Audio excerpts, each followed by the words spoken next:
عاقبۃ للمتقین والصلاة والسلام علی سید الانبیاء والمرسلین قال اللہ تعالی وتبارک فی القرآن المجید والفرقان الحمید بسم اللہ الرحمن الرحیم وأقیموا الصلاة صدق اللہ مولانا العظیم وصدق رسولہ النبی الکریم الرؤوف الرحیم اللہم نور قلوبنا بالقرآن وزین اخلاقنا بالقرآن وادخلنا الجنة بالقرآن ونجنا من النار بالقرآن قال اللہ تعالی وتبارک فی شان حبیبہ مخبرا وآمرا ان اللہ وملائکتہ یصلون علی النبی یا ایھا الذین آمنوا صلوا علیہ وسلموا تسلیما الصلاۃ والسلام علیک یا رسول اللہ وعلی آلک واصحابک یا محبوب رب العالمین الصلاۃ والسلام علیک یا نبی الرحمہ وعلی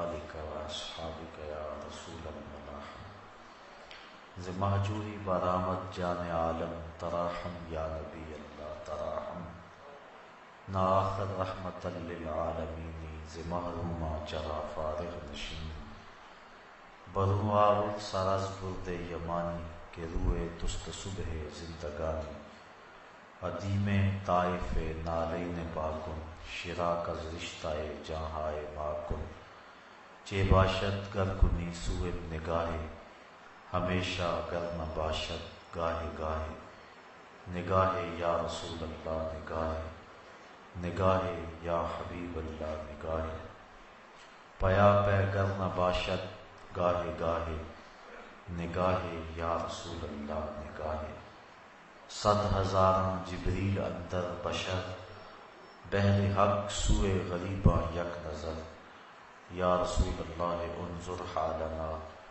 یا حبیب اللہ اسمع قالنا اننی فی بحر غم مغرق خذ یدی ساحل لنا اشکالنا یا صاحب الجمال و یا سید البشر من وجهک المنیر لقد نور القمر لا يمکن الثناء کما کان حقہ بعد از خدا بزرگ توئی قصہ مختصر تمام حمد و ثنا تعریف و توصیف اللہ جل مجدہ الکریم کی ذات بابرکات کے لیے جو خالق کائنات بھی ہے اور مالک شش جہات بھی۔ اللہ جل وعلا کی حمد و ثنا کے بعد حضور نبی اکرم شفیع امم رسول محتشم نبی مکرم اللہ کے پیارے امت کے سہارے رب کے محبوب دانائے غیور مالک رقاب امم فخر عرب و عجم والی کون و مکان سیاہ لا مکان سید انس و جاں سرور لالا رخاں نیر تاباں سر نشین مہوشاں ماہ خوباں شہنشاہ حسینہ تتمہ دوراں سر خیل زہرہ جمال جلوہ صبح ازل نور ذات لم یزل باعث تکوین عالم فخر آدم و بنی آدم نیر بطحا رازدار ما اوہا شاہد ما طغا صاحب علم نشرہ معصوم آمنہ احمد مجتبیٰ حضرت محمد مصطفیٰ صلی اللہ علیہ وسلم کے حضور ناز میں اپنی عقیدتوں ارادتوں اور محبتوں کا خراج پیش کرنے کے بعد معزز محترم محتشم سامعین خواتین و حضرات السلام علیکم ورحمۃ اللہ وبرکاتہ۔ حمد و مدحت کے بعد معزز محترم سامعین، آج فضیلت نماز کے عنوان سے کچھ باتیں آپ کے گوش گزار کرنے کی کوشش کروں گا۔ اللہ تعالیٰ میری زبان پہ کلمۃ الحق جاری فرمائے۔ نماز ایک اہم فریضہ ہے۔ توحید باری تعالیٰ پر ایمان تیقن کے بعد نماز کی اہمیت اور اس کی تاکید جس انداز کے ساتھ فرمائی گئی ہے وہ کسی سے مخفی نہیں ہے۔ قرآن مجید میں 750 مرتبہ مختلف صیغوں سے نماز کا حکم صادر کیا گیا ہے۔ نماز اللہ کے قرب کا ذریعہ ہے۔ بندہ سجدے میں سب سے زیادہ اپنے رب سے قریب ہوتا ہے۔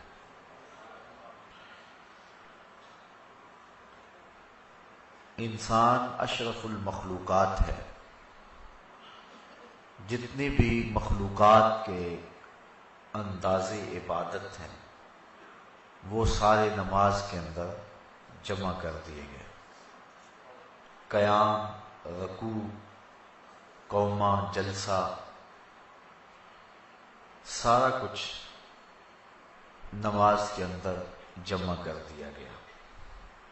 بلکہ ایک روایت میں آتا ہے کہ جب کوئی شخص نماز پڑھنے کے لیے کھڑا ہوتا ہے تو فرشتوں کی 10 صفیں ہیں جو تعجب اور رشک کرتی۔ صاحب قوت القلوب شیخ ابو طالب مکی نے اس کا مفصل تذکرہ فرمایا ہے کہ کچھ فرشتے قیام میں ہیں، کچھ فرشتے قعود میں ہیں، کچھ فرشتے رکوع میں ہیں، کچھ فرشتے سجدے میں ہیں۔ کچھ تسبیح کر رہے ہیں، کچھ تحلیل کر رہے ہیں، کچھ استغفار طلب کر رہے ہیں، کچھ ثنا کرتے ہیں، کچھ درود پڑھتے ہیں اور کچھ دعا مانگ رہے ہیں۔ جو رکوع کرتا ہے وہ ہمیشہ رکوع میں ہے، سجدہ اس کا مقصود نہیں ہے۔ جو قیام میں ہے وہ قیامت تک قیام میں ہی رہے گا۔ جو تسبیح کر رہا ہے اس کا وظیفہ تسبیح ہی ہے۔ جو ثنا میں لگا ہے وہ ثنا کو ہی ساری زندگی قیامت تک اپنائے رکھے گا۔ جو استغفار طلب کر رہا ہے وہ استغفار میں ہی ہے۔ لیکن جب انسان نماز کے لیے کھڑے ہوتے ہیں تو یہ 10 صفیں جو فرشتوں کی ہیں یہ انسان پہ رشک کرتی ہیں، اس اعتبار کے کہ جو قیام میں ہے وہ کہتے ہیں کہ میری نماز میں تو صرف قیام ہے، لیکن یہ انسان کتنا خوش نصیب ہے کہ اس کی نماز میں قیام بھی ہے، رکوع بھی ہے، سجدہ بھی ہے، قعود بھی ہے۔ استغفار والے کہتے ہیں کہ میرے پاس صرف استغفار ہے، ثنا والا کہتا ہے کہ میرے پاس صرف ساری زندگی ثنا ہے، لیکن اس کی نماز میں ثنا بھی ہے، اس کی نماز کے اندر استغفار بھی ہے، اس کی نماز کے اندر دعا بھی ہے، اس کی نماز کے اندر درود بھی ہے، اس کی نماز کے اندر سلام بھی ہے۔ تو اس طرح فرشتوں کی جو 10 صفیں ہیں جو مختلف نوعیت کے طرز عبادت میں لگی ہوئی ہیں، تو حضرت انسان کی عبادت پر فرشتے بھی رشک کرتے ہیں کہ یہ کتنا اللہ کا مقرب ہے کہ اللہ نے اپنی عبادت کے سارے طریقے اور اپنے کو پکارنے کے سارے انداز ایک انسان کو عطا کر دیے۔ نماز اللہ کے قرب کا سب سے بڑا ذریعہ ہے۔ حضرت شیخ مجدد الفسانی علیہ رحمہ فرماتے ہیں کہ جو لذت نماز میں ہے وہ کسی اور جگہ موجود نہیں ہو سکتی ہے۔ نماز کی فضیلت، مجد و شرف، اس کا انداز اور اس کا آپ اندازہ اس سے لگا سکتے ہیں کہ نماز تو مجد و شرف اور فضل و کمال کا سبب ہے ہی، جو اذان ہے اس کی اتنی برکتیں ہیں کہ حضور نبی رحمت صلی اللہ علیہ وآلہ وسلم نے فرمایا المؤذنون اطول الناس اعناقا یوم القیامہ، قیامت کے دن سب سے اونچی گردنیں اذان دینے والوں کی ہوں گی۔ یہ حضرت معاویہ رضی اللہ تعالی عنہ سے مروی ہے۔ قیامت کے میدان کے اندر جب لوگ چلیں گے تو سب سے اونچی گردنیں مؤذن اذان دینے والوں کی ہوں گی۔ بلکہ ایک شخص حضور کی خدمت میں حاضر ہوا اور وہ عرض کرتا ہے کہ حضور مجھے ایسے عمل کی نشاندہی کیجیے کہ میں وہ عمل کر کے جنت میں داخل ہو جاؤں۔ تو حضور نے فرمایا کن مؤذنا، تو مؤذن بن جا، پنجگانہ اذان دیا کر۔ اس نے کہا لا استطیع، میں اس کی استطاعت نہیں رکھتا۔ وقت پر آنا، سب نمازیوں سے پہلے آنا اور وقت کا خیال رکھتے ہوئے اذان دینا، یہ سب سے مشکل کام ہے۔ اس نے کہا کہ میں اس کی استطاعت نہیں رکھتا۔ فرمایا کن اماما، اچھا پھر تو امام بن جا۔ اس نے عرض کی لا استطیع، میں اس کی استطاعت بھی نہیں رکھتا۔ تو پھر حضور نے ارشاد فرمایا فقم بإزاء الامام، تو پھر امام کے پیچھے کھڑا ہو جانے والا ہو جا۔ تو اگر کوئی شخص جنت میں داخل ہونا چاہتا ہے تو ان تین چیزوں میں سے ایک چیز اس کو ضرور اختیار کرنا پڑے گی، یا مؤذن بن جائے، یا امام بن جائے، یا امام کے پیچھے کھڑا ہونے والا ہو جائے۔ تو نماز کی جو فضیلت ہے وہ تو ہے ہی، اذان کی اتنی فضیلت ہے۔ کل قیامت کے دن مؤذن حضرت بلال حبشی کی قیادت کے اندر جنت میں جائیں گے اور ان کی گردنیں لوگوں سے بلند ہوگی۔ بلکہ نماز کے لیے ایک مؤذن تو اذان دیتا ہے، اس کی تو برکتیں ہیں ہی۔ ایک حدیث میری نظر سے گزری، لا تسبوا الدیک لأنہ یوقظ للصلاۃ، فرمایا کبھی مرغے کو گالی نہ دینا، یہ تمہیں نماز کے لیے جگاتا ہے۔ جو مرغا نماز کے لیے بیدار کرے وہ محبوب بن جاتا ہے، تو جو نماز کے لیے اذان دے وہ کتنا محبوب ہوتا ہے۔ وہ محبوب ہوتا ہے تو جو نماز جو مقصود ہے، جو پڑھے پھر اس کو اللہ کی محبت کتنی حاصل ہوتی ہے۔ بلکہ جب کوئی شخص ندا دیتا ہے، حدیث شریف میں لفظ ہیں حضرت ابو ہریرہ رضی اللہ تعالی عنہ سے مروی ہے، جو شخص ندا دے اور پھر جو اس کا جواب دے۔ حضرت بلال حبشی نے ندا دی، حضور کے ساتھ صحابہ تھے۔ جب حضرت بلال حبشی خاموش ہوئے تو حضور نے ارشاد فرمایا من قال مثل ھذا یقینا دخل الجنہ، جس نے یقین کے ساتھ جو بلال نے کہا ہے وہ جواب میں کہے، یعنی اذان کا جو جواب دے دے، فرمایا جو یقین کے ساتھ اذان کا جواب دے دے، فرمایا وہ سیدھا جنت میں جائے گا۔ ابھی نماز کی جو فضیلت ہے وہ ایک بہت بڑا امر ہے۔ اذان دینے والے کی جو برکتیں ہیں اور اس کو جو مجد و شرف ملتا ہے، اور اذان کی جو پکار پہ لبیک کہتا ہے، لوگ تین طرح کے ہیں۔ ایک وہ ہیں کہ جب اذان ملتی ہے تو وہ فوراً سارے کام چھوڑ کے نماز کی تیاری میں لگ جاتے ہیں۔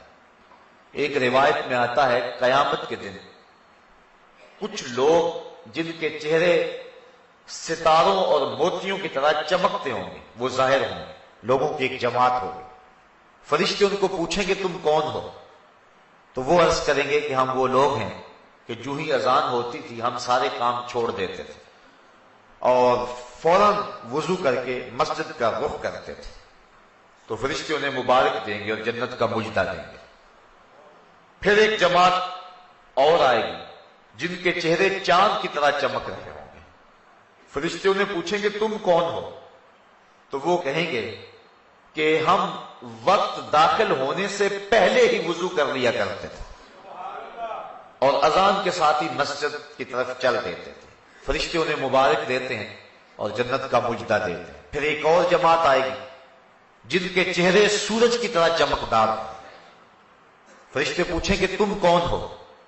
تو وہ کہیں گے کہ ہم وہ لوگ ہیں کہ ہم وضو کر کے طہارت بنا کے مسجد میں پہنچ جاتے تھے تو اذان ہوتی تھی.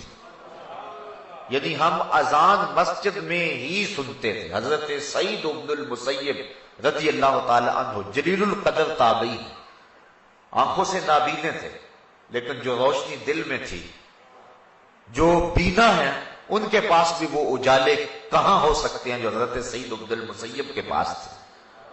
اللہ اکبر. کہتے ہیں 40 سال تک حضرت سعید بن المسیب نے جو ہے وہ تکبیر اولا بھی قضا نہیں ہونے دی. اسی وجہ سے ان کا نام پڑ گیا تھا حمامت المسجد، مسجد کا کبوتر. یعنی جس طرح کبوتر ہیں مسجدوں کے اندر رہتے ہیں، تو حضرت سعید بن المسیب کا یہ نام پڑ گیا تھا. حالانکہ وہ آنکھوں سے نابینے تھے لیکن انہوں نے مسجد کی حاضری کا اس طرح التزام کیا کہ ان کا نام ہی حمامت المسجد پڑ گیا تھا. بلکہ جب یزید نے مدینے کو اجاڑا ایام حرہ میں، جب اس نے 3 دن تک اہل مدینہ کو سخت پریشان رکھا اور اس کے گھوڑے مسجد نبوی کے اندر باندھے گئے، اس وقت جو بھی پکڑا جاتا اس کو قتل کر دیا جاتا. تو حضرت سعید ابن المسیب ان ایام کے اندر بھی مسجد میں رہے. فرماتے ہیں کہ لیکن میں پریشان تھا کہ ظہر کا وقت ہوگا کون بتائے گا، مغرب عشاء کا وقت ہوگا کون بتائے گا. 3 دن تک مسجد نبوی میں نہ اذان ہوئی نہ اقامت ہوئی. یہ بڑے خطرناک دن آئے ہیں. اور یہ یزید بدبخت نے جس طرح کربلا میں ظلم کیا، اس نے مکہ المکرمہ میں بھی ظلم کیا اور اس نے مدینہ رسول میں بھی ظلم کیا. اور 3 دن تک مسجد نبوی میں اس کے ظلم کی وجہ سے اذان اور اقامت نہیں ہوئی. حضرت سعید ابن المسیب آنکھوں سے نابینے تھے اور جب بھی کوئی یزید کے فوجی آتے تو نابینا سمجھ کے چھوڑ جاتے. فرماتے ہیں میں پریشان تھا کہ مجھے نمازوں کے وقت کا کون بتائے گا. اس مشکل وقت میں انہیں یہ پریشانی لاحق تھی کہ کہیں نماز کا وقت نہ گزر جائے. تو کہتے میں حضور کے روضے کے پاس بیٹھا تھا. فلم ازل اسمع الاذان والاقامۃ من قبر رسول اللہ صلی اللہ علیہ وسلم. اور میں جب بھی پھر نماز کا وقت آیا گنبد خضرا سے اذان کی آواز بھی آئی اور اقامت کی آواز بھی آئی.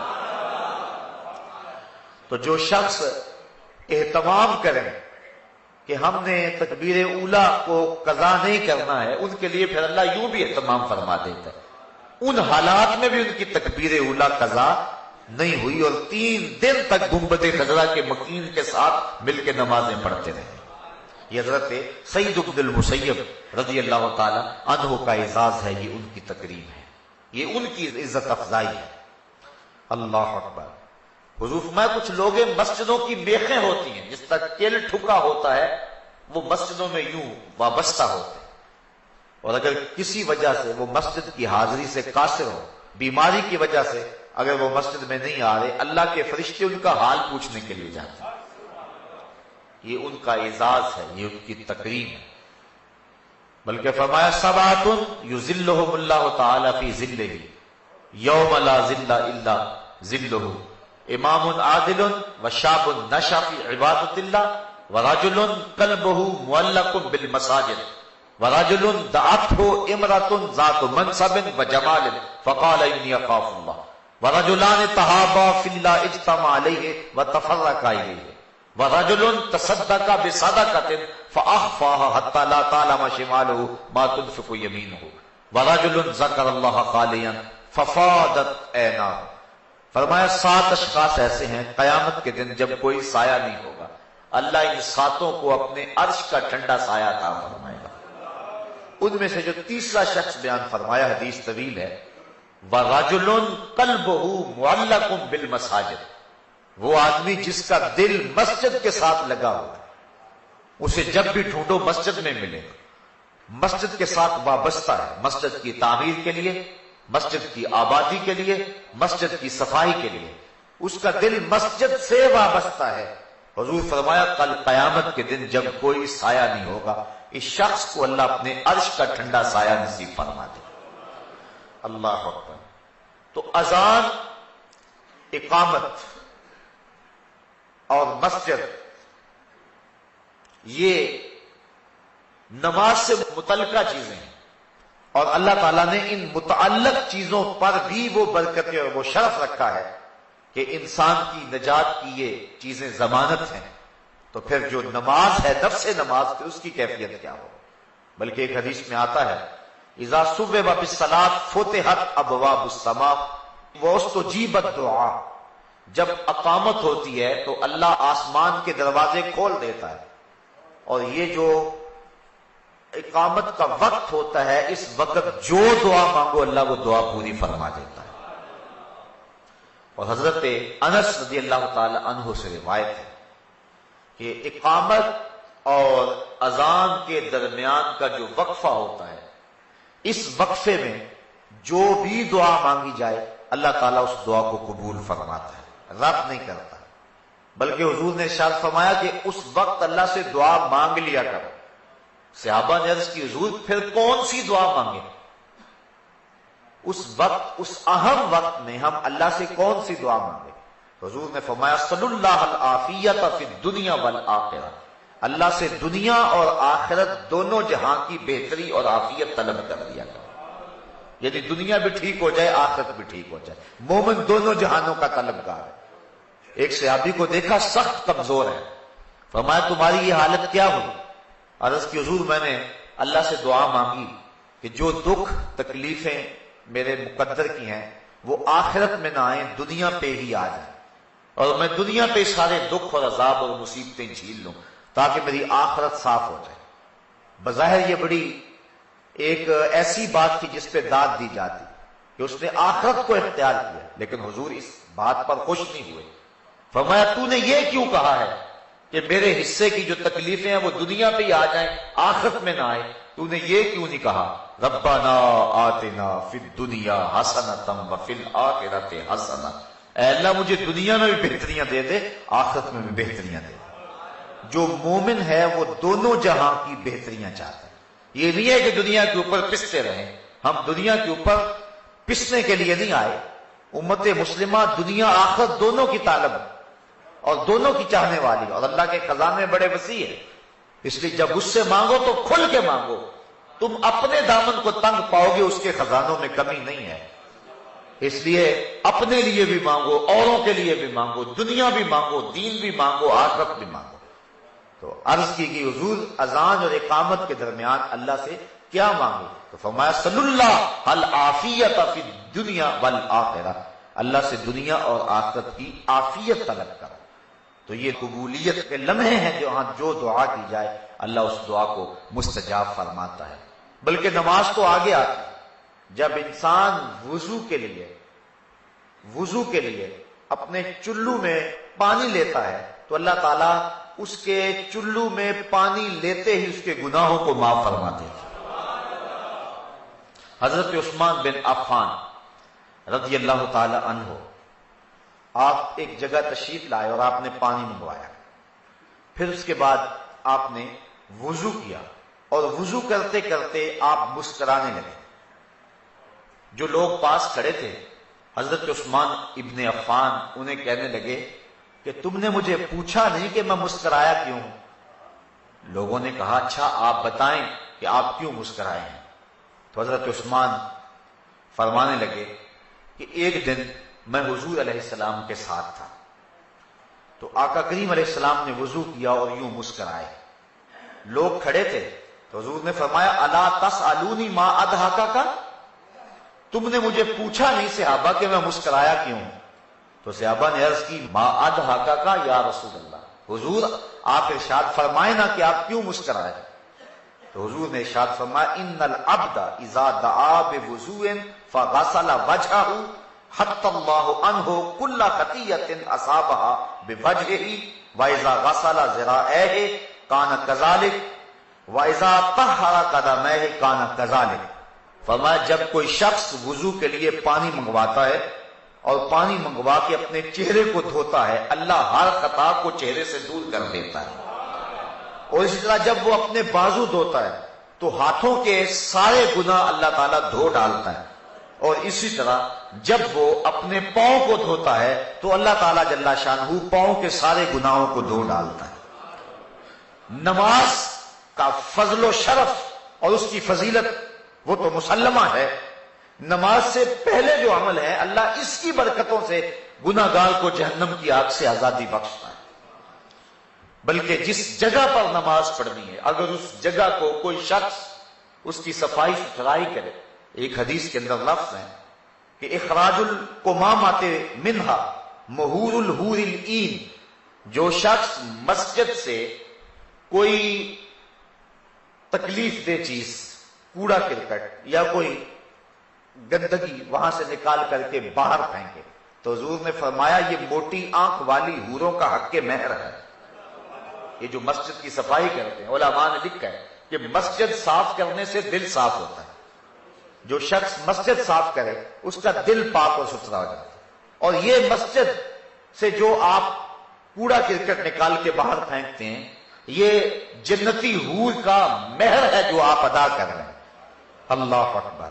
بلکہ حضور علیہ السلام نے ارشاد فرمایا من بنا للہ مسجدا، جس نے اللہ کے لیے مسجد بنائی، کس لیے یذکر فیہ، تاکہ اس مسجد میں اللہ کا ذکر ہو، فرمایا بنى اللہ لہ بیتا فی الجنہ، اللہ اس کے لیے جنت میں گھر بنا دیتا۔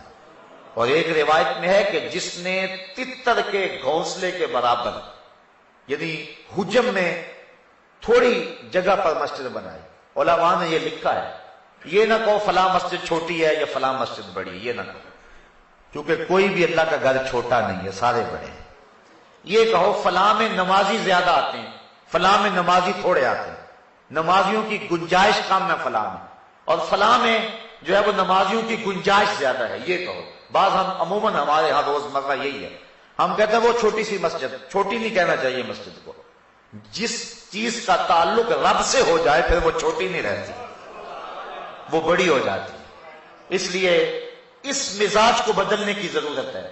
بلکہ واصف علی واصف نے ایک بڑی خوبصورت بات لکھی، اس نے کہا مسجد کیا کوئی بھی شے چھوٹی نہیں ہے، کوئی شے چھوٹی تب نظر آتی ہے اسے دور سے دیکھا جائے یا پھر غرور سے دیکھا جائے۔ جب کسی کو دور سے دیکھو یا پھر غرور سے دیکھو تو وہ چھوٹا نظر آئے گا، ورنہ کوئی بھی شے کارخانہ قدرت میں چھوٹی نہیں ہے، ہر شے باعظمت ہے۔ تو بالخصوص جس چیز کی نسبت جو ہے وہ اللہ جل شانہ اس کے رسول کریم سے ہو جائے وہ چیز چھوٹی نہیں ہو سکتی ہے۔ یہ کہو گنجائش اس میں تھوڑی ہے نماز میں۔ حضور نے حضرت عباس بن عبد المطلب رضی اللہ تعالی عنہ حضور کے رشتے میں چچا لگتے ہیں، ان سے پوچھا کہ چچا آپ بڑے ہیں یا میں بڑا ہوں؟ تو انہوں نے جواباً عرض کی حضور سال میں نے زیادہ گزارے ہیں، بڑے آپ ہی ہیں۔ یہ نہیں کہا کہ میں بڑا ہوں، کہا سال میں نے زیادہ گزارے ہیں لیکن بڑے آپ ہی ہیں۔ تو جب نسبت اچھی جگہ ہو تو پھر اپنی زبان کو احتیاط کے ساتھ حرکت دینی چاہیے۔ تو علماء نے اس جزیے کو بیان کیا ہے کہ یہ نہ کہو چھوٹی مسجد یا بڑی مسجد، بلکہ کہو فلاں مسجد میں نمازیوں کی گنجائش تھوڑی ہے، چھوٹی اس کو نہیں کہہ سکتے۔ تو جس نے تتر کے گھونسلے کے برابر یعنی اتنی تھوڑی جگہ پر مسجد بنائی، اللہ اس کا بھی جنت میں محل بنا دیتا ہے۔ تو جس جگہ سجدہ کرنا ہے، جس جگہ پیشانی رکھنی ہے، اللہ اکبر، وہ جگہ بھی اتنی برکتوں کی حامل ہے۔ بلکہ فرمایا کہ خیر الاماکن، بہترین جگہیں روئے زمین پہ ہیں تو وہ مسجدیں ہیں، اور بدترین جگہیں اگر روئے زمین پہ ہیں تو وہ اسواق یعنی بازار ہیں۔ حکم ہے مسجد میں جلدی جاؤ اور دیر سے آؤ، بازار میں دیر سے جاؤ اور جلدی واپس آؤ۔ گو ہمارا انداز اس سے مختلف ہے، لیکن حکم یہی ہے کہ مسجد میں جلدی جاؤ، دیر سے واپس پلٹو۔ بلکہ ایک حدیث میں آتا ہے جس نے نماز فجر مسجد میں پڑھی اور پھر وہ ذکر و اذکار میں لگا رہا، بیٹھا رہا حتیٰ کہ سورج طلوع ہو گیا، اور پھر اس نے 2 رکعت پڑھے جس کو صلاۃ الاشراق کہتے ہیں، تو فرمایا اس کو مقبول حج اور عمرے کا اللہ ثواب عطا فرماتا۔ اللہ اکبر۔ تو یہ برکتیں ہیں اللہ کے پاک گھر کی جہاں نماز ادا ہونی ہے۔ باقی رہی بات نماز کی، تو اس کی کیا فضیلت ہے، تو آئیے حضرت نبی رحمت صلی اللہ علیہ وسلم کا ایک فرمان جس کو امام بخاری نے حضرت ابو ہریرہ رضی اللہ تعالی عنہ سے نقل کیا ہے، صحابہ سے مخاطب ہو کے کہا ارائیتم لو ان نہرا بباب احدکم یغتسل کل یوم خمسا ما تقول ذلك یبکی من درنہ قالوا لا یبکی من درنہ شیئا قال فذلك مثل الصلوات الخمس یمحو اللہ بہ الخطایا۔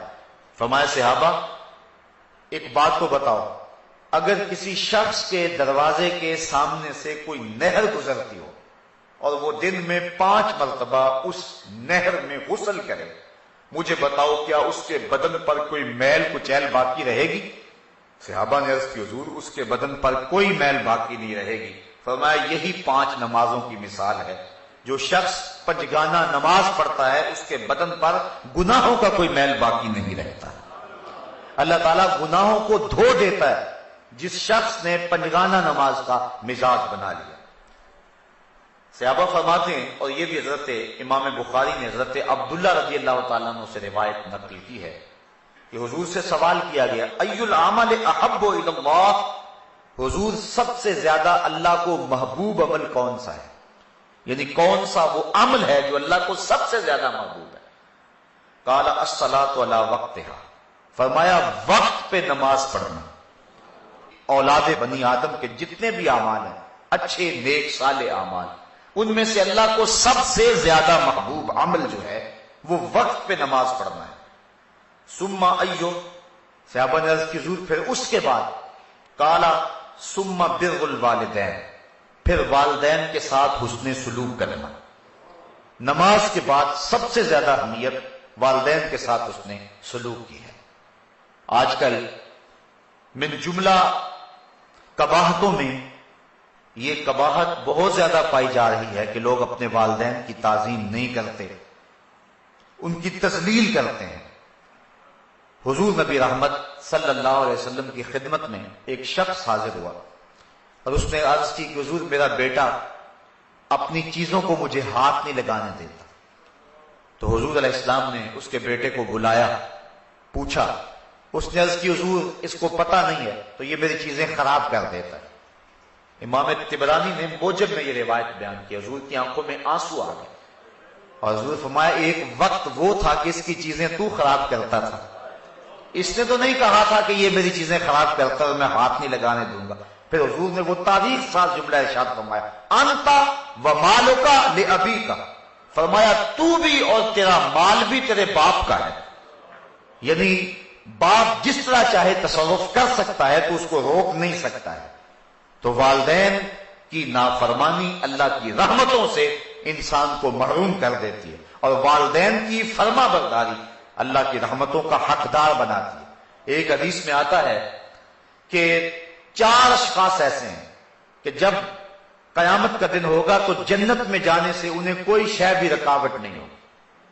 ایک وہ شخص کہ جس نے ایسی سچی توبہ کی کہ گناہ کی طرف پلٹنا اتنا مشکل ہے جس طرح تھن سے نکلا ہوا دودھ واپس جانا مشکل ہوتا ہے، اور دوسرا وہ شخص جس نے اپنے والدین کو راضی کر رکھا، اور تیسری وہ خاتون جو اس حال میں مری کہ اس کا شوہر اس کے اوپر راضی تھا، اور چوتھا وہ شخص جس کے ذرائع آمدنی تھوڑے ہیں لیکن عیال کثیر ہے، اولاد زیادہ ہے، لیکن اس کے باوجود اس نے اپنی اولاد کے پیٹ میں حرام کا ایک لقمہ بھی نہ جانے دیا۔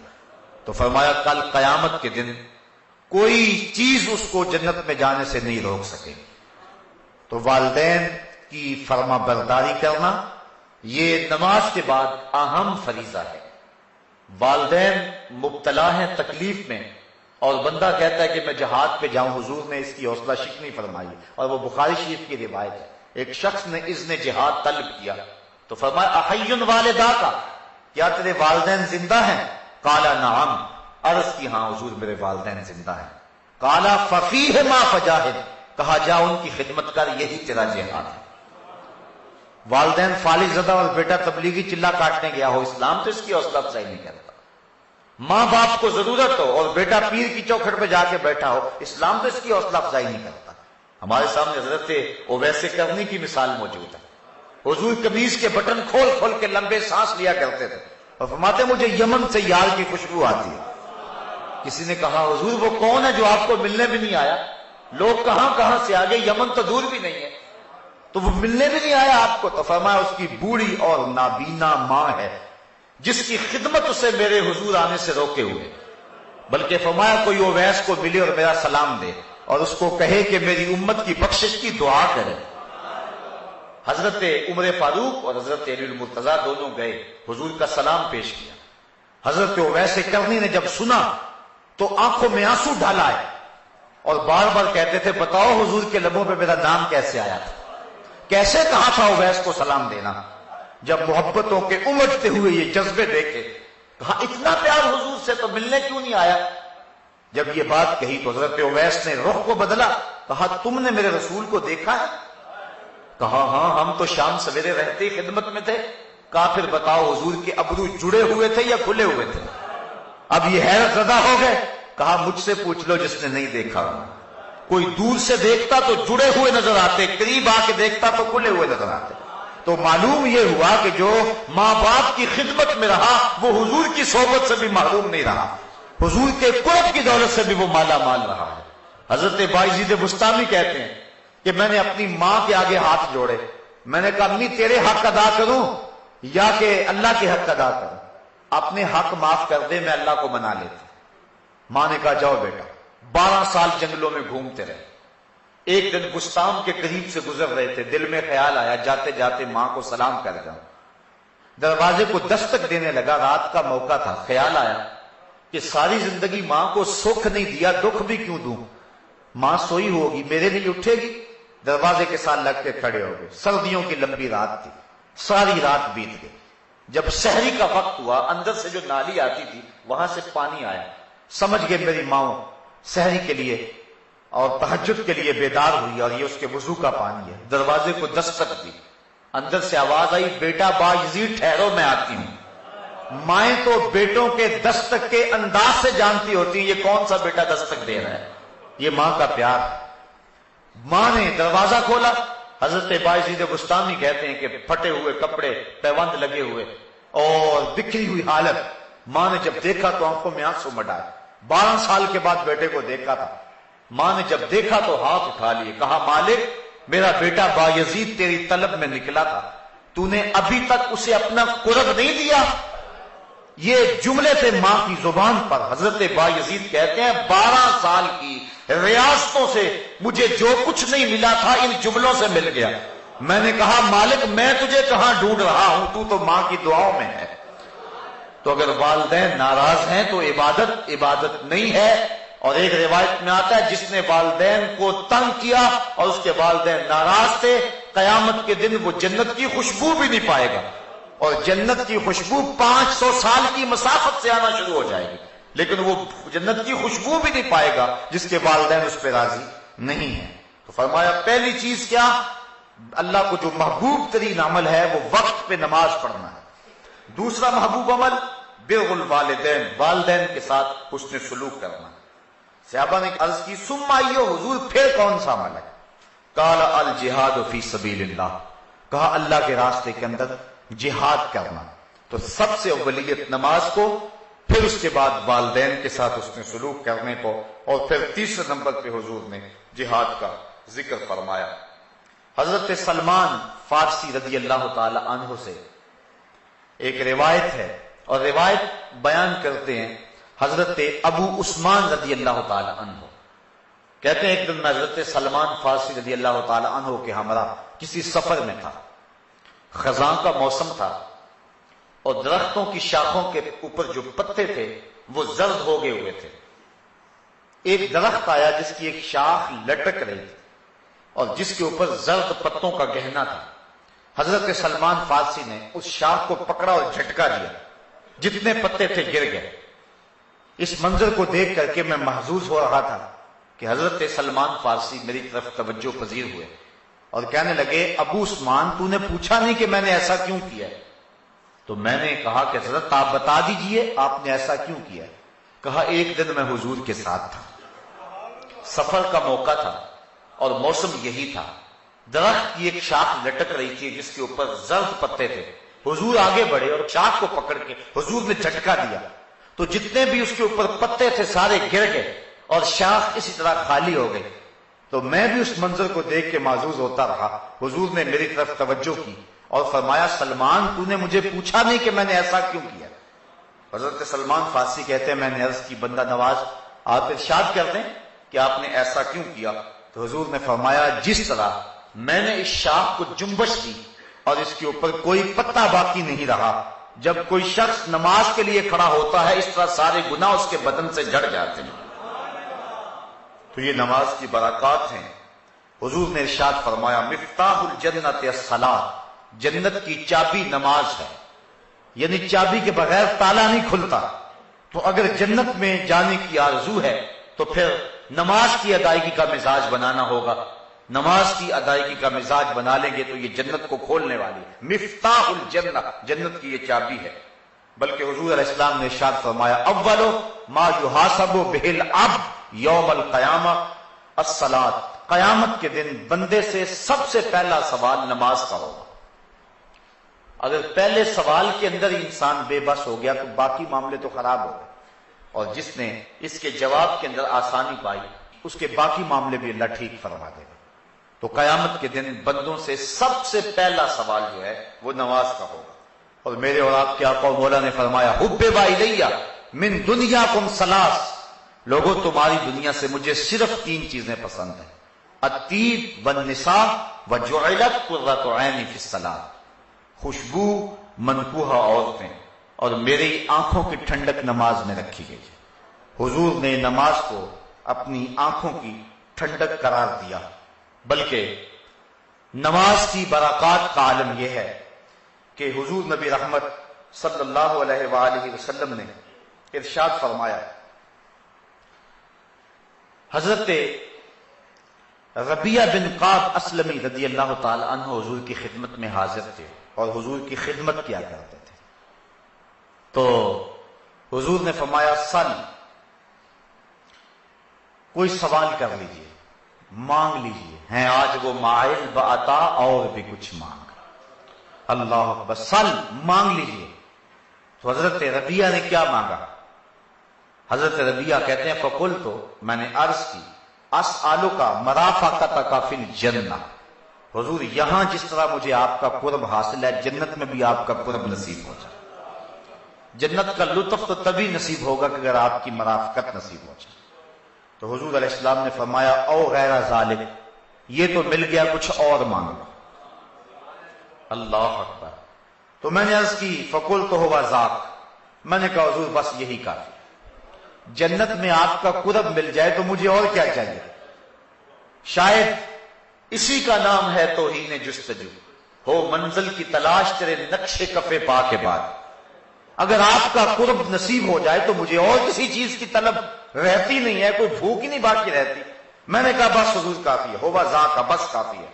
حضور نے فرمایا فَأَعِنِّي عَلَى نَفْسِكَ بِكَثْرَةِ السُّجُودِ، تو فرمایا کہ کثرت سجود کے ساتھ میری مدد کرنا، یعنی اگر تم جنت جانا چاہتے ہو میں تمہیں وعدہ دیتا ہوں، لیکن یہ نہیں کہ میرے وعدے پر تم جنت کی آرزو میں، جنت کی خواہش میں جو میں نے تم کو وعدہ دیا وہ وعدہ پورا ہوگا، لیکن اس کا یہ مطلب نہیں کہ تم سجدے چھوڑ دو۔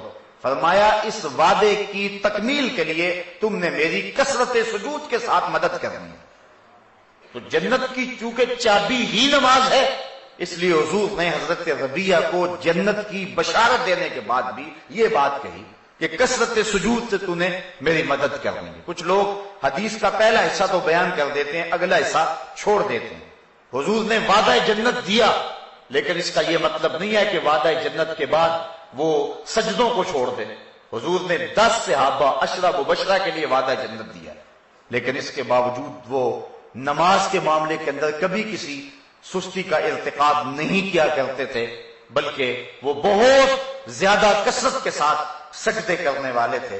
حضور نبی رحمت صلی اللہ علیہ وآلہ وسلم نے ارشاد فرمایا، اور ایک حدیث سنیے، اس کو روایت حضرت عبداللہ ابن عمر رضی اللہ تعالی عنہ فرماتے ہیں کہ صلینا مع رسول اللہ صلی اللہ علیہ وسلم المغرب، ہم نے حضور کے ساتھ مغرب کی نماز پڑھی، فرجع من رجع وعقب من عقب، کچھ لوگ چلے گئے اور کچھ لوگ مسجد میں ہی بیٹھے رہے، فجاء رسول اللہ صلی اللہ علیہ وسلم مسرعا، حضور تشریف لائے اور حالت یہ تھی کہ حضور بڑے تیز تیز قدم اٹھا کے جہاں صحابہ بیٹھے تھے ادھر آ رہے تھے، اور پھر حضور نے جب صحابہ کو دیکھا، قالا ابشروا، فرمایا مبارک ہو، خوشخبری ہو تمہیں، ھذا ربکم قد فتح بابا من ابواب السماء، تمہارے رب نے آسمان کے سارے دروازے کھول دیے، یہ تمہارا رب ہے اور اس نے آسمان کے سارے دروازے کھول دیے ہیں،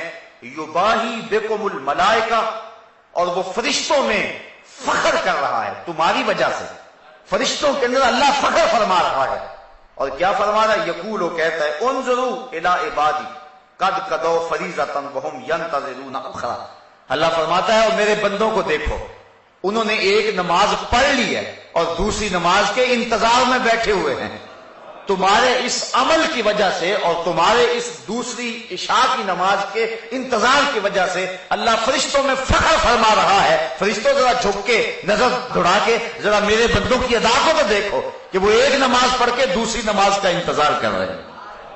تو نماز کا طالب جو ہے وہ اللہ جل شانہ اس پہ فخر کرتا ہے، حالانکہ بندے کو عجز اور نیاز مندی کے اظہار کے لیے نماز پڑھنا ہوتی ہے، لیکن نماز پڑھنے والے پہ اللہ کتنا راضی ہوتا ہے کہ فرشتوں کو کہتا ہے اور آسمان کے سارے در کھول کے کہتا ہے، فرشتوں دیکھ لو میرے بندوں کو، چونکہ فرشتوں نے کہا تھا کہ سجدے تو ہم کریں گے، رکوع تو ہم کریں گے، یہ تو دھیگا مشتی کریں گے، یہ تو فساد اور شر پھیلائیں گے، اللہ فخر کرتا ہے اپنے ان بندوں پہ جو ایک نماز کے بعد دوسری نماز کے منتظر ہوتے ہیں، اور فرشتوں کہتا ہے دیکھو میرے بندوں کو، تم تو کہتے تھے کہ یہ لڑائی کریں گے، دیکھو کہ نماز پڑھ لیا، گھر کو نہیں جا رہے کہ دوسری پڑھ کے جائیں گے۔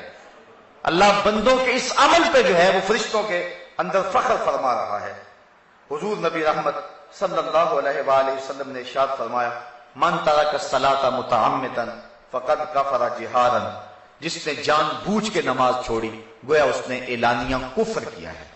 اور ایک حدیث کے لفظ سنیے، حضور نبی رحمت صلی اللہ علیہ وسلم نے نمازیوں کو بشارت دی جو پنجگانہ نماز جماعت کے ساتھ پڑھتے ہیں، اور ساتھ یہ بھی ارشاد فرمایا کہ جو لوگ نماز نہیں پڑھتے ہیں کل قیامت کے دن دشمنان خدا امیہ کے ساتھ اور حامان کے ساتھ، قارون کے ساتھ اور فرعون کے ساتھ کل قیامت کے دن کھڑے کر دیے جائیں گے۔ ہم میں سے کیا کوئی شخص یہ چاہتا ہے اور کوئی اس بات کو گوارا کر سکتا ہے کہ اللہ اور اس کے رسول کے دشمنوں کے ساتھ ہم کل قیامت کے دن کھڑے ہوں؟ لیکن اگر کوئی شخص نماز چھوڑنے کا عادی ہے تو اس کو دشمنان خدا کے ساتھ کھڑا ہونا پڑے گا۔ اللہ تعالیٰ قرآن مجید میں فرماتا ہے کہ کچھ لوگوں کو قیامت کے دن راستے میں لوگ ان کو ملیں گے اور وہ کہیں گے ما سلککم فی سقر، تم جہنم میں کیوں جا رہے ہو؟ تو وہ جواب کے اندر یہی کہیں گے کہ لم نکو من المصلین، ہم نماز نہیں پڑھا کرتے تھے، نماز نہ پڑھنے کی پاداش میں آج ہم جہنم کا ایندھن بن رہے ہیں۔ نماز پڑھنے والے اللہ کی رحمتوں کے حقدار ہوں گے، اور جب کوئی بندہ نماز کے لیے کھڑا ہوتا ہے اللہ فرشتوں کو کہتا ہے کہ میرا بندہ میرے حضور کھڑا ہونے لگا ہے، اس کے بدن سے گناہ اتار کے ایک سمت ڈھیر لگا دو تاکہ میرا بندہ میرے حضور پاک صاف ہو کے کھڑا ہو جائے۔ تو بندہ نماز پڑھتا رہتا ہے۔ حدیث میں آتا ہے کہ جب نماز مکمل کر کے جانے لگتا ہے تو فرشتے بارگاہ عزتی میں عرض کرتے ہیں مالک تیرا بندہ نماز پڑھ کے اب واپس جانے لگا ہے، تو اب اس کے گناہوں کا جو ڈھیر الگ کیا ہوا تھا اب دوبارہ اس کے ساتھ لگا دے۔ اللہ فرماتا ہے اس سے گناہ تم نے اتار دی ہیں، اب اترے ہی رہنے دو، اور یہ میرا بندہ ستھرا ہو کے گھر کی طرف پلٹ جائے۔ تو یہ نماز کی برکات ہیں، بدن پہ میل نہیں رہتا، من ستھرا ہوتا ہے، چہرے پہ نور آتا ہے، اندر صفائی ملتی ہے، رزق میں برکت ہوتی ہے۔ جو شخص فجر کی نماز پڑھتا ہے سارا دن اس کو برکتیں نصیب ہوتی ہیں۔ اور ایک حدیث میں آتا ہے کہ جو شخص عشاء کی نماز پڑھ کے سو گیا اس کو آدھی رات تک جاگنے کا ثواب ملا، اور جس نے صبح کی نماز جماعت کے ساتھ پڑھی اس کو پوری رات جو ہے وہ جاگنے کا ثواب ملا۔ تو حضور نے فرمایا جس کو مسجد میں آتے جاتے دیکھو اس کے ایمان کی گواہی دے دو کہ یہ مومن ہے۔ تو مسجد میں اہل ایمان جاتے ہیں اور مسجد اہل ایمان ہی آباد کرتے ہیں۔ صاحبو، نماز وہ پسندیدہ ترین عبادت ہے کہ اللہ کے محبوب علیہ السلام نے اس کو اپنی آنکھوں کی ٹھنڈک قرار دیا۔ وَجُعِلَتْ قُرَّةُ عَيْنِي فِي الصَّلَاةِ، فرمایا میری آنکھوں کی ٹھنڈک نماز کے اندر رکھی گئی ہے۔ ماہ سیام رمضان المبارک کے دامن سے جب نور ہمارے دل میں داخل ہوتا ہے تو ہم نے دیکھا کہ جو لوگ جمعۃ المبارک بھی نماز نہیں پڑھتے ہیں وہ بھی پنجگانہ نماز کے عادی ہو جاتے ہیں۔ کاش اس نور کو اپنے دل کے اندر ہم محفوظ کر لیں اور رمضان المبارک کے بعد بھی ہم نمازوں کے تسلسل کو باقی رکھیں۔ جس نے نماز ضائع کر دی گویا اس نے اپنے دین کو ضائع کر دیا، جس نے نماز قائم نہ کی اس نے دین کا ستون توڑ دیا، اور جس نے دین کا ستون توڑ دیا تو ستون کے بغیر چھت بلا کیسے قائم رہ سکتا ہے۔ اور یہ جو روایت میں نے آپ کے سامنے رکھی، من ترک الصلاۃ متعمدا فقد کفر جہارا، جس نے جان بوجھ کے نماز چھوڑی گویا اس نے اعلانیہ کفر کیا ہے۔ صحابہ فرماتے ہیں مومن اور کافر کے درمیان ہم تو فرق نماز کو سمجھتے تھے، جو نماز پڑھتا تھا ہم سمجھتے تھے مومن ہو گیا تبھی بڑھ گیا، اور جو نماز نہیں پڑھتا تھا ہم سمجھتے تھے کہ وہ کافر ہے تبھی نہیں پڑھتا، مومن ہوتا تو ضرور پڑھتا۔ امام شافعی اور دیگر ائمہ کا فتویٰ یہ ہے کہ بے نمازی کو قتل کر دیا جائے، لیکن ہمارے امام حضرت امام اعظم ابو حنیفہ فرماتے ہیں نہیں، بے نمازی کو قتل نہ کیا جائے بلکہ اس کو حاکم وقت قید کر دے یہاں تک کہ وہ توبہ کرے اور نماز کا وعدہ کرے تو پھر اس کو چھوڑا جائے۔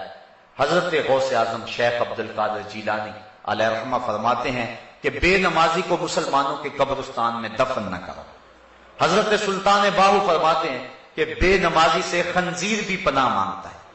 شیخ سعدی فرماتے ہیں بے نمازی کو قرض نہ دو، جو اللہ کا قرض ادا نہیں کرتا تمہارا قرض کیسے ادا کرے گا۔ تو یہ وعیدیں ہیں بے نمازی کے لیے، اور یہ خوشخبریاں تھیں احادیث کے ذخیرہ سے جو میں نے انتخاب کر کے آپ کے سامنے رکھی کہ اللہ نمازی کو کتنی برکتیں عطا فرماتا ہے اور اس کے اندر کتنے اجالے اور نور اترتے ہیں۔ اصل پتہ تو کل قیامت کے دن چلے گا، لیکن صاحبو جو دنیا کے اوپر نماز پڑھنے کا مزاج رکھتا ہے اللہ تعالیٰ جل شانہ آخرت کے اندر تو اس کو صلے دے گا ہی، اس کا دل طمانیت کے نور سے مالا مال ہو جاتا ہے۔ اور ذرا اظہار افسوس ہے ان لوگوں کے لیے کہ جو نماز نہیں پڑھتے ہیں۔ انسان اشرف المخلوقات ہے اور صبح لمبی تان کے سویا ہوتا ہے، ذرا غور تو کرے، صبح چڑیاں بھی اپنے گھونسلوں میں اللہ کا نام لے رہی ہوتی ہیں، اور حشرات الارض بھی اپنی بلوں سے سر نکال کے رب کا نام جپ رہے ہوتے ہیں۔ طوعاً و کرہاً کائنات کی کوئی چیز ایسی نہیں ہے جو رب کا نام نہ جپتی ہو۔ درخت، اشجار، کائنات کا ایک ایک ذرہ تمہارے رب کا نام جپنے والا ہے، تو جو اشرف المخلوقات ہے اس کا زیادہ حق ہے کہ وہ اپنے رب کے حضور بندگی کا سر جھکائے، لیکن یہ تکبر اور تمرد کے اندر آ کر کے اپنے رب کے حضور سجدے سے انکار کر دیتا ہے۔ علماء فرماتے ہیں کہ حضرت آدم علیہ السلام کو سجدہ کرنے سے انکار کیا تھا ابلیس نے، اللہ کو سجدہ کرنے سے انکار نہیں کیا تھا، اور وہ راندہ درگاہ ہو گیا۔ اور جو شخص 750 مرتبہ حکم کے باوجود اپنے رب کو سجدہ نہیں کرتا ہے اس کا پھر ٹھکانہ کیا ہوگا؟ شیطان نے تو حضرت آدم کو سجدہ نہیں کیا تھا، رب کو تو کرتا تھا، تو اللہ نے اس کو بھی راندہ درگاہ کر دیا، اور جو رب کو سجدہ نہیں کرتا ہے تو پھر اس کا ٹھکانہ کیا ہوگا؟ یہ سوچنے کی بات ہے اور بار بار سوچنے کی بات ہے۔ آج کی اس بابرکت محفل میں خواتین و حضرات یہ عزم کر کے اپنے دل میں جائیں کہ آج کے بعد نماز نہیں چھوڑیں گے۔ اللہ مجھے آپ کو اپنی رحمتوں اور کرم نوازیوں کا حصار دے۔ وآخر دعوانا ان الحمدللہ رب العالمین۔ آفاق کے ہر ہر گوشے میں قرآن سنا کر دم لینا، اب رکنا نہیں، اب تھمنا نہیں، فردوس میں جا کر